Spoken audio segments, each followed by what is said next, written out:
दोस्तों ये रही महाराज जी की कुटिया जो कुछ यहाँ पे ऐसे बनी हुई है। जस्ट इसके नीचे माँ मंदाकिनी है। दोस्तों ये कल कहती हुई माँ मंदाकिनी कि आप लोग दर्शन कीजिए। जय हो माँ मंदाकिनी की। ये दोस्तों धारा जय हो।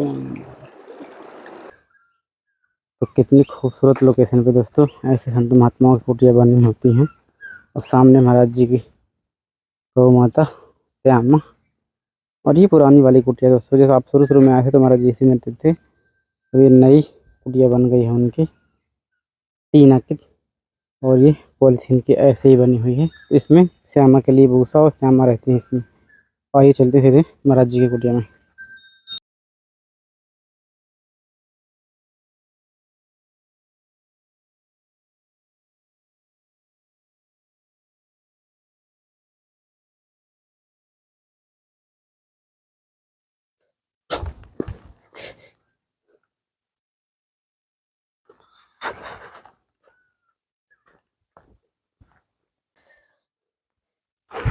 जय श्री राम महाराज जी।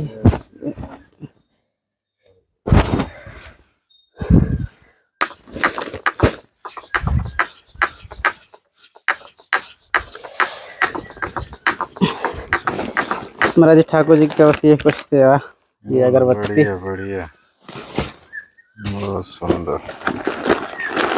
और ये महाराज जी हवन समाज झंडे लाए महाराज जी, शायद इससे कंट्रोल में आ जाया।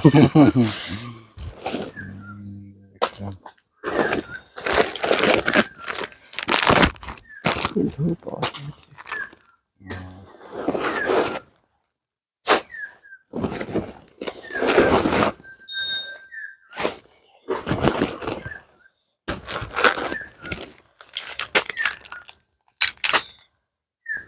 बढ़िया।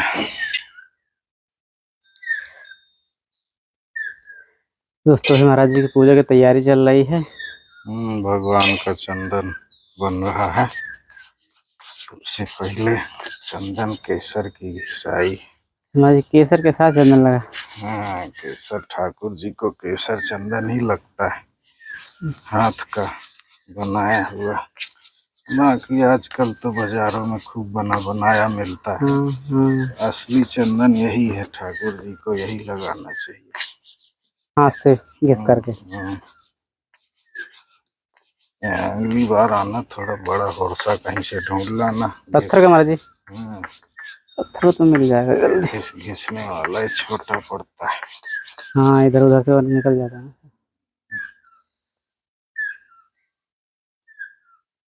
और महाराज जी कुछ नया अनुभव भक्तों को अपना मार्गदर्शित करें। गया ठाकुर जी की कृपा से बढ़िया है, आनंद है। चित्रकूट तपोस्थली में आए लोग दर्शन करें, लाभ ले तपोस्थली का, संतों का दरस परस करें। ठाकुर जी की कृपा से साधु संत नंद मंदाकिनी के किनारे सब पड़े हुए हैं, अपना अपना भजन तपस्या जिससे जैसा हो रहा है।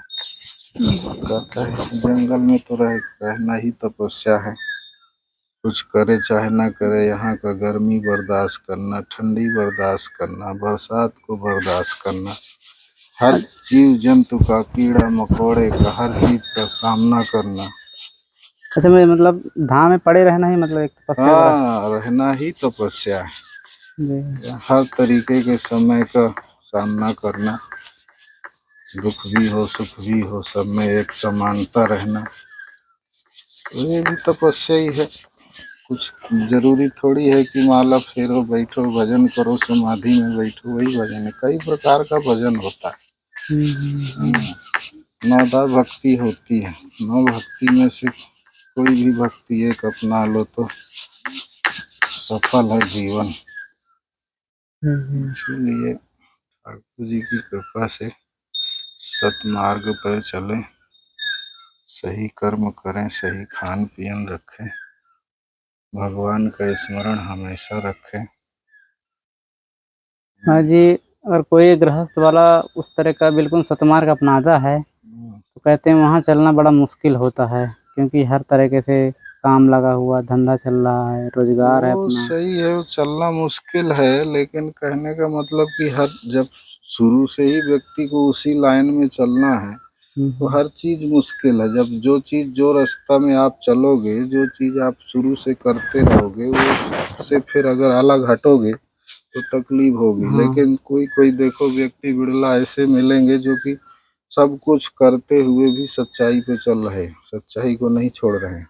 कष्ट हम्म, भी आते हैं, कई तरह की बाधाएं भी आती हैं, फिर भी लोग सच्चाई को नहीं छोड़ते हैं। पर ऐसे मिलते हैं बिरला, कोई हजारों लाखों में एक कोई मिलता है कि हर हम्म, चीज को होते हुए भी सच्चाई नहीं छोड़ते। जो भी है, दुख है, सुख है, कष्ट है, जो भी है, लेकिन हमें सच्चाई पर ही चलना है। तो सच्चाई में कठिनाइयाँ ज़्यादा आती हैं, लेकिन अंत बहुत अच्छा होता है। अच्छा। हाँ, उसका अंत बहुत मीठा होता है, और गलत चीज का उसका अंत बहुत बुरा होता है। पहले तो अच्छा लगे कि हाँ सब ठीक बढ़िया चल रहा है। हाँ, लेकिन अंत बहुत बुरा होता है। बिस्तर में पड़े रहते हैं 2-2 साल, 5-5 साल, कोई पूछता नहीं है पानी के लिए। करेंगे वैसा हमें अवश्य मिलेगा, लेकिन अंत में वो सब मालूम पड़ता है। शुरू में तो बहुत अच्छा लगता है, लेकिन अंतो गति बहुत खराब होती है। हम साधु संत होते हैं ना, जी। तो साधु संतों में क्या होता है कि ऐसा शास्त्र कहते हैं, ऋषि मुनियों से, संतों से सुने हैं कि जब हम भजन करते हैं तो हमें कई तरह की बाधाएं आती। हम्म, पहले के भी ऋषि मुनि थे, तो जब खूब तपस्या करते थे तो इंद्र का सिंहासन हिलने लगता था। तो भड़बड़ाता था इंद्र कि मेरा सिंहासन छीनने के लिए तो कहीं तपस्या नहीं कर रहा महात्मा। हम्म, तो वहां से वो तरह तरह के बाधा डालता था, कहीं बरसात है, कहीं आंधी है, कहीं तूफान है, हर तरीके के विघ्न डालता था। उस समय के अनुसार से वो था। हम्म, आज के अनुसार से भी है कि आज भी महात्मा भजन करते हैं, तपस्या करते हैं, विघ्न बाधा कई तरह के आते हैं, लेकिन उस भगवान ऐसा लपेटने की कोशिश करता है, कोई माया में धन, वैभव, लोभ, लालच, ऐसा ऐसा भगवान उसको माया देगा। जब भजन करेगा तो भजन का ही प्रताप है। जब कोई कोई महात्मा करोड़पति, अरबपति होता है, तो हम्म, जब उसको माया मिल जाती है तो भजन भूल जाता है, बहुत पसंद है। तो मैं भजन करता ही नहीं है। जबकि छोटा साधु होगा वो ज़्यादा करता है, लेकिन जो बड़ा साधु होगा वो जब माया में इतना लिपट जाते हैं कि भजन करने का टाइम ही नहीं मिलता है। वो चाहते हैं कि करें तो भी नहीं कर पाते। इसीलिए भगवान कई तरह की बाधाएं डालता है। जो उसको पार कर गया वो सफल है, जो उसमें लिपट गया तो उसी में लिपटे रहो। फिर अगला जन्म फिर वही तुमको मिलेगा, फिर इसी में लिपटे रहो। तो ऐसा है कि सच्चाई पे चलना कठिन तो है, अंत बहुत अच्छा होता है। फिर देखते हो महात्माओं को भी तो इतना बैठ रहते हैं, पंडित इतना मर सब कुछ करते हैं, लेकिन फिर भी कोई कोई महात्मा को कितना कष्ट मिलता है। तो ये सब कर्म का ही प्रभाव, कर्म किसी को नहीं छोड़ता है, चाहे संत हो चाहे गृहस्थ हो, कर्म किसी को नहीं छोड़ता है। इसीलिए हमें सच्चाई, अपना जीवन सुधारना है तो हमें सच्चाई पे चलना जरूरी है। और बाकी दुनिया का सुख सुविधा, ऐशो आराम, वैभव दुनिया को दिखाने के लिए सब आदमी क्या करता है, दुनिया को दिखाने के लिए नहीं करता। गाड़ी लेगा दुनिया को दिखाने के लिए लेगा, बढ़िया बंगला बनाएगा दुनिया को दिखाने के लिए लेगा, अच्छा सब कुछ सोसाइटी में रहेगा कि ऐसा कि मैं भी बड़ा मैं आदमी भी हूँ, बड़ा। अपने आप को दिखाने के लिए। तो जी। मैं है उसमें ना, अहम है। मैं के कारण उसको क्या से क्या नहीं करना पड़ता है। जैसे कहते हैं कि एक झूठ को छिपाने के लिए हमें 50 झूठ बोलना पड़ता है, तब वो एक झूठ जाके सिद्ध छिपता होगा, है। हाँ हाँ। इसीलिए उसके लिए हम क्या क्या नहीं गलतियां करते हैं, क्या क्या पाप नहीं करते हैं, सच्चाई को छोड़ देते हैं। भगवान देगा, लेकिन कहने का मतलब कि तुम्हारे होते हुए भी जी। उससे परे रहो।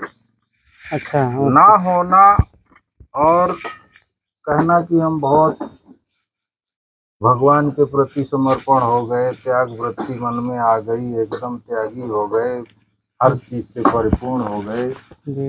है ही नहीं है। तो कह रहे हैं कि हम ऐसा, अगर सब कुछ होते हुए भी उस चीज से हम परे हैं, हर चीज है हमारे पास, उसमें हमारी धन आसक्ति दौलत नहीं है, कोई वैभव, मतलब नहीं है। हाँ, जी। उससे कोई वो नहीं है, समानता है।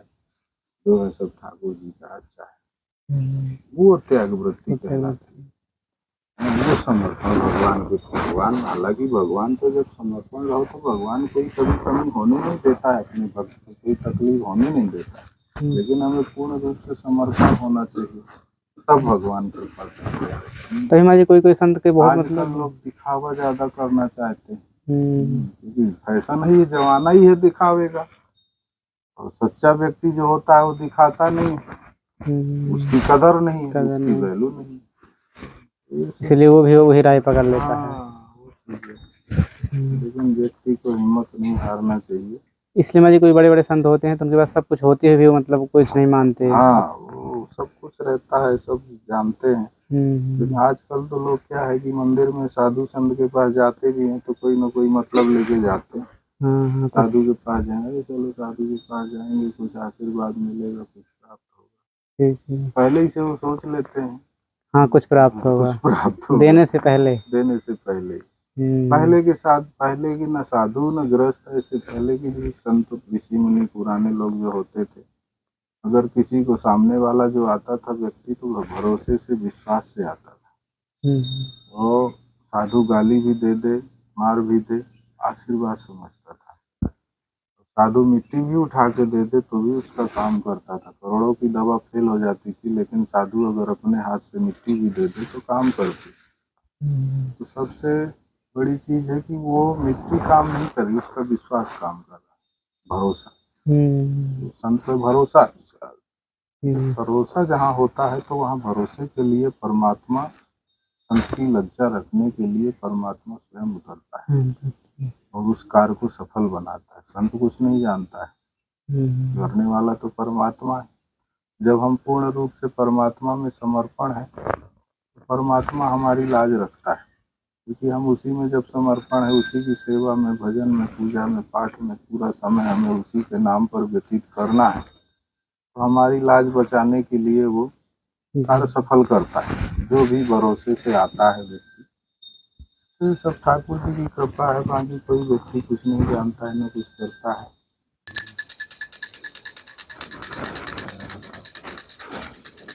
गौ माता है, गौ माता का भूसा चारा रखा है, पन्नी का है, जैसे जो हमारी गौशाला बनी हुई है। हाँ, तो 4-5 साल से वो पन्नी लगी हुई है, पन्नी वन्नी फट गई है, लकड़ी दीमक खा गई है। तो सोचते हैं कि लोहे का एंगल गाड़ के चूनी की जगह, लकड़ी की जगह लोहे का बना के बढ़िया ऊपर से पन्नी कर देंगे। अच्छा, मतलब लकड़ियाँ खा लेते दीमक तो एंगल गाड़ के हाँ, त्रिपाल डाल दें, ऊपर से त्रिपाल डाल देंगे, सुरक्षित रहेगा फिर। हाँ। तो दोस्तों ये है हमारा जी गौशाला, ये जिसमें श्यामा रहती है। हाँ, इसके अंदर से हमें सब पन्नी से बांधे हैं इधर उधर से, तो भी फट गई है। इसमें क्या है, एक बूंद भी अगर पानी चला गया तो पूरी झाल को पसीज, ये दीमक खा लेती है इनको। हाँ, ये सब लकड़ी का दीमक दोस्तों इनको हमारा जी बोले मतलब अगर ये लोहे के हो जाते हैं तो फिर दीमक बार बार ना खा दी, देखो पूरा खा ली, सब लकड़ी, पूरा लकड़ी दीमक खा पूरा ऊपर मिट्टी, यहाँ पे मिट्टी। ये एंगल गड़ के पाइप पड़ के ऊपर से फिर पन्नी बढ़िया बांध दे, जी जी, तो फिर कोई दिक्कत नहीं। और ये भूसा तो साल भर के लिए हमारी हो गया। हाँ, साल भर के लिए भूसा रखा है, तो दिक्कत नहीं है ठाकुर जी की कृपा से। बस यही चिंता है कि बरसात में ये झाल में अगर एक बूंद कहीं पड़ गया तो पूरी झाल में फैल जाता है। हाँ, फफूंदी लग जाती है ना, फफूंदी लग जाती है, पूरा बिगड़ जाता है। यही ठाकुर जी से जब महीना खान में बारिश चालू होने वाली, वही सोचते हैं कि ठाकुर जी की कृपा से ये हो जाए।